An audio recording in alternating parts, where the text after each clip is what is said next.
ఈ వీడియోలో డిఎడ్ మొదటి సంవత్సరం భాషాభివృద్ధి అవగాహనలో వైయక్తిక భాష గురించి తెలుసుకుందాం.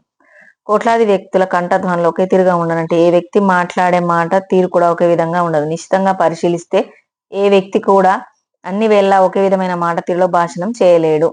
వక్త మాట్లాడే సందర్భం, భావోద్వేగ స్థితి, ఆసక్తి, శ్రోత స్థాయి అవసరం మొదలైన అనేక కారణాలతో ఒక్కో విధంగా భాషణ వ్యవహారంలో మార్పులు చోటు చేసుకుంటాయి.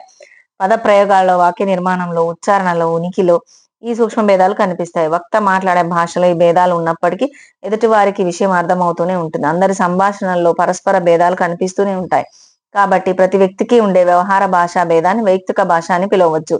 విభిన్న మాండలిక భాషా ప్రాంతాల నుంచి వచ్చే రచయితల సాహిత్యంలోని పాత్రల సంభాషణల ద్వారా ఈ వైయక్తిక భాషను స్పష్టంగా గమనించవచ్చు. సాహిత్య పరిభాషలో దీన్నే ఆయా రచయితల శైలి అని విమర్శకులు విశ్లేషిస్తారు. గృహ భాషని ఇంటి భాష, పరిసరాల భాష అని కూడా పిలుచుకుంటున్నాం. పిల్లలు పాఠశాలలో అడుగుపెట్టక ముందే తమదైన వ్యవహార భాష సంపదను సముపార్జించుకుంటారు. ఇంట్లోని తల్లిదండ్రులు, ఇతర బంధుమిత్రుల రాకపోకల ద్వారా కొంత భాషా సామర్థ్యాన్ని అలవరుచుకుంటాడు. పిల్లవాడిపై పరిసరాలలో వినిపించే భాషా ప్రభావాన్ని చూపుతుంది. పిల్లవాడికి పాఠశాలలో ప్రాథమిక విద్యలో చేరగానే పాఠశాల భాష విభిన్నంగా అనిపిస్తుంది. ఉపాధ్యాయుడి మాటలు కొత్తగా వినిపిస్తాయి.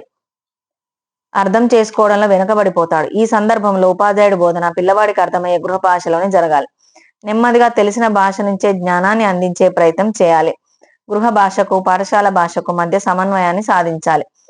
పిల్లవాడికి విషయ గ్రాహ్యత అలవడేంత వరకు గృహ భాషకు ప్రాధాన్యం ఇవ్వాలి.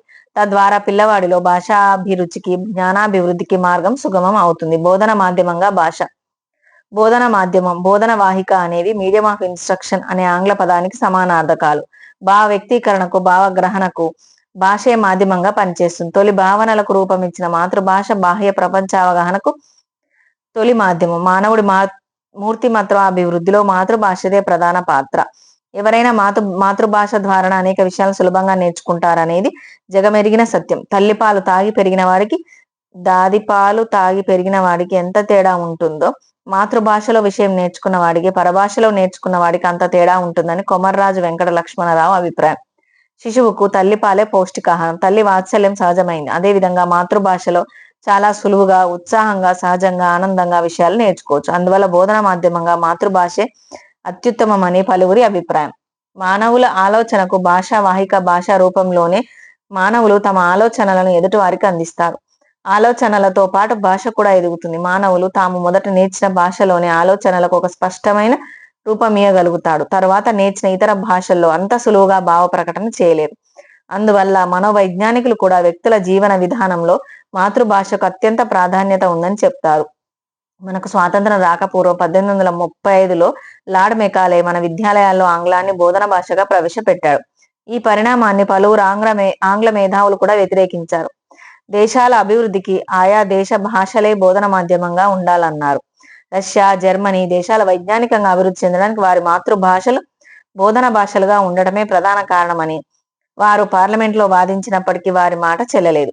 సాంకేతిక పరిజ్ఞానంలో సాటి లేని మేటి దేశంగా ముందంజ వేసిన జపాన్లో బోధన భాష జపనీస్. 1906లో కాంగ్రెస్ పార్టీ ఏర్పాటు చేసిన నేషనల్ కౌన్సిల్ ఆఫ్ ఎడ్యుకేషన్ లో సభ్యులైన గురురాజ్ బెనర్జీ, రాస్ బిహారీ బోస్, రవీంద్రనాథ్ ఠాగూర్, బిపిన్ చంద్రపాల్, చిత్తరంజన్ దాస్ మొదలైన వారు బోధన భాషలుగా జాతీయ భాషలకే ప్రాధాన్యం ఇవ్వాలని సిఫార్సు చేశారు. 1910లో గోపాలకృష్ణ గోఖలే ప్రవేశపెట్టిన విద్యాభిషేక బిల్లు, 1916లో కాశీ హిందూ విశ్వవిద్యాలయం స్నాతకోత్సవంలో మహాత్మా గాంధీ చేసిన ఉపన్యాసం, 1918లో కలకత్తా విశ్వవిద్యాలయ కమిషన్ నివేదిక, 1929లో హార్డాక్ కమిటీ నివేదిక, 1936లో వుడ్ వెబ్సెట్ కమిటీ నివేదిక కూడా బోధనా భాషగా మాతృభాష ప్రాధాన్యతనే నొక్కి చెప్పాయి. మహాత్మా గాంధీ బోధన మాతృభాష మాధ్యమంగా రూపొందాలని, మాతృభాష ప్రాధాన్యతను గురించి 9/7/1938 నాటి హరిజన పత్రికలో రాశారు.